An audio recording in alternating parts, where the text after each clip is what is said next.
किसी नदी में अपना चेहरा देखें और वो मुस्कुराए, जबकि आप मुस्कुरा ना रहे हों, तो भाग जाना, क्योंकि वो चेहरा आपका नहीं होता।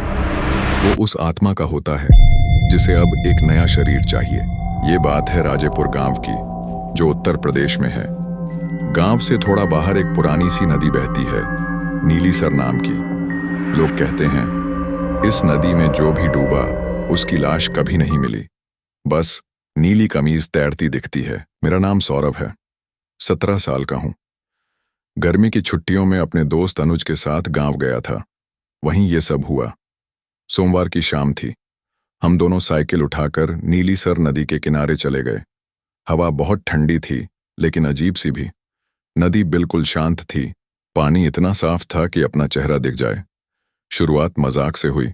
अनुज बोला, लोग कहते हैं इस नदी में अपना चेहरा नहीं देखना चाहिए। हंसी आती है ऐसी बातों पर। और वो पानी में झुककर अपना चेहरा देखने लगा। मैं भी पास खड़ा था। फिर कुछ अजीब हुआ।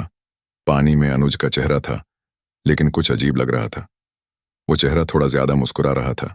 फिर उसने मेरी तरफ आंख मारी। डर तब लगा जब मैंने अनुज की तरफ देखा। वो तो सीधा खड़ा था, शांत, लेकिन पानी में उसका चेहरा हिल रहा था, हंस रहा था, घूर रहा था। मैंने डर के मारे अनुज को खींच लिया। अनुज बोला, क्या हुआ, पागल हो गया क्या? मैंने डरते हुए कहा, तेरा चेहरा पानी में, वो तू नहीं था। वो हंस दिया, अबे मैं खुद देखता हूं तू क्या कह रहा है। और उसने फिर से पानी में झांका। अब जो दिखा, पानी में अब 2 चेहरे थे, एक अनुज का और एक मेरी शक्ल का। लेकिन मैंने तो झांका ही नहीं था, तो पानी में मेरा चेहरा कहां से आया? हम डर के मारे भाग गए। सीधे घर पहुंचे। पर घर पहुंचते ही मम्मी ने कहा, तू तो बाहर गया ही नहीं था, तू तो कमरे में ही था अभी तक। अगर मैं कमरे में था तो नदी के पास वो कौन था? क्या मैं सपना देख रहा हूं, या फिर पानी में दिखने वाला मैं असली में है? पिछली रात के बाद अगली सुबह मैं और अनुज ठीक से सो भी नहीं पाए थे। नदी वाला चेहरा बार बार दिमाग में घूम रहा था।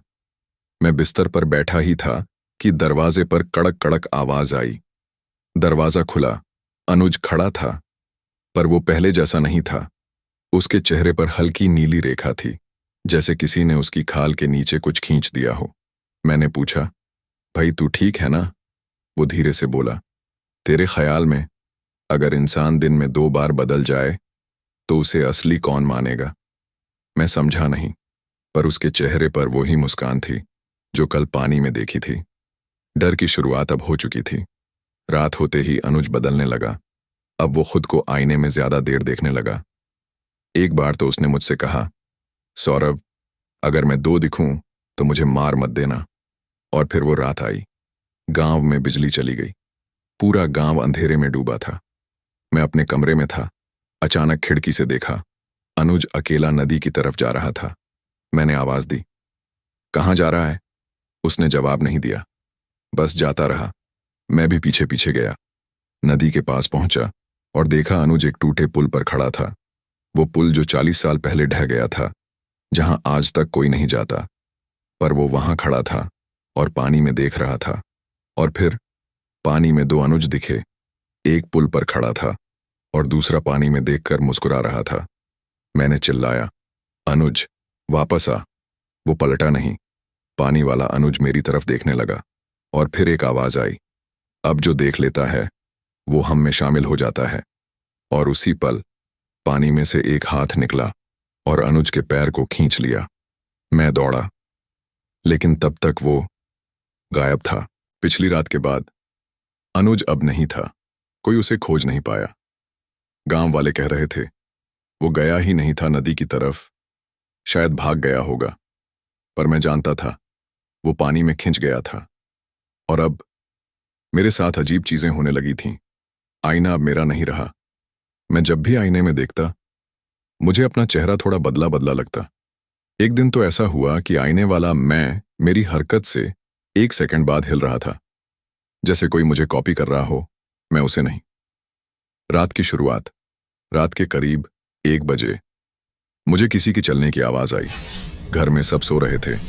मैं उठा और देखा मेरी परछाई दीवार पर नहीं थी। मेरे पैर जमीन पर थे, लेकिन परछाई छत पर चल रही थी। फिर खिड़की पर वो चेहरा। खिड़की से देखा, कोई खड़ा था बाहर। चेहरा दिखा, वो मैं था, पर उसकी आंखें नीली थीं और आंख से खून बह रहा था। वो धीरे धीरे मुस्कुराया और बोला, अब तेरी बारी है सौरव, एक बार नदी में देख, फिर सच्चाई दिखेगी। दादी का राज। अगले दिन मैंने दादी से पूछा, नीली सर, नदी के पीछे क्या है दादी? लोग क्यों डरते हैं उससे? दादी का चेहरा सफेद पड़ गया। उन्होंने धीमे से कहा, तू वहां गया था ना? वो नदी असल में दर्पण नदी थी। बहुत पुराने जमाने में वहां शापित साधु ने आत्महत्या की थी। उसने कहा था, जो भी खुद को देखेगा वो अपने आप को खो देगा। अब डर सच्चा था। दादी ने मेरे माथे पर हाथ रखा और बोली, तेरा माथा बहुत ठंडा है सौरव, तेरे अंदर से धड़कन की आवाज क्यों नहीं आ रही? और उसी रात मुझे लगा मैं सो रहा हूं, लेकिन मैं अपने कमरे के बाहर खुद को चलते देख रहा था। मैं चिल्लाया, मैं असली हूं, तू कौन है? पर वो चेहरा मुड़ा और मेरी ही आवाज में बोला, अब असली तू नहीं है, तू सिर्फ याद है। सुबह उठकर मैंने देखा, तकिए पर गीली मिट्टी और एक नीली कमीज। वो अनुज की थी, लेकिन उसकी तो मौत हो चुकी थी। या शायद अब मैं खुद से भी ये सवाल नहीं पूछ पा रहा था, अब मैं कौन हूं? जब आईने में देखा, चेहरा वही था, लेकिन आंखें अब नीली हो गई थीं और एक हल्का काला धब्बा गले के पास उभर रहा था, जैसे किसी ने अंदर से जलाया हो। एक किताब का रहस्य। गांव के किनारे एक बहुत बूढ़ा साधु रहता था। लोग उसे चुप बाबा कहते थे, क्योंकि उसने सालों से कुछ नहीं बोला। उस दिन वो मेरे पास खुद आया, एक काली किताब लेकर। बिना कुछ कहे उसने किताब मेरे हाथ में रख दी। उस किताब पर कोई नाम नहीं था, लेकिन जब मैंने उसे खोला, पहला पन्ना अपने आप लिखा गया, स्वागत है सौरव, तू लौट चुका है जहां से किसी की वापसी नहीं होती। अब ये शरीर तेरा है, लेकिन आत्मा उस नदी की है। अब मेरी यादें गड़बड़ाने लगी थीं। मैं अनुज को बचपन से जानता था या नहीं? क्या मैं सच में सौरव हूं, या सिर्फ उसकी जगह बैठा कोई चेहरा? और फिर मुझे दिखने लगे पुराने साए, जो दीवारों पर चलते थे, पर इंसानों के नहीं थे। फिर आया डरावना मोड़। रात 3:33 पर मेरे फोन में एक वीडियो रिकॉर्ड अपने आप शुरू हुआ। मैं कमरे में सो रहा था, लेकिन वीडियो में मैं नदी के बीच खड़ा था और पीछे कोई बुदबुदा रहा था, जिसे तू देखेगा वो तेरे जैसा बन जाएगा और तू नदी जैसा बह जाएगा। गांव में मौत शुरू हुई। पहले एक लड़का लापता हुआ, फिर एक बूढ़ी औरत की आंखें फट गईं और फिर चौकीदार ने नदी में कूदकर जान दे दी। कूदने से पहले बस यही बोला, वो चेहरा मुझे मेरा नाम भूल गया है। अब डर मेरे अंदर था।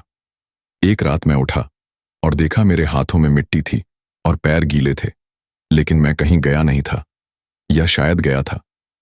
फिर हुआ वो जिसने सब बदल दिया। आईना अचानक दरारदार हो गया और उसमें से एक हाथ बाहर आया। वो मेरा ही हाथ था, लेकिन नाखून काले थे और त्वचा जल चुकी थी। हाथ ने मेरी गर्दन पकड़ी और कहा, अब तू भी सिर्फ चेहरा है, जिस्म तो नदी का हो चुका है। कहानी अब नदी के नीचे है। सौरव अब गांव में नहीं है। वो नीली सर नदी के नीचे है। कहां, कैसे, ये वो खुद नहीं जानता। उसके सामने चेहरों की भीड़ तैर रही है। हर चेहरा उसका अपना लगता है और हर चेहरा उससे कुछ कहने की कोशिश कर रहा है, पर आवाज नहीं आती।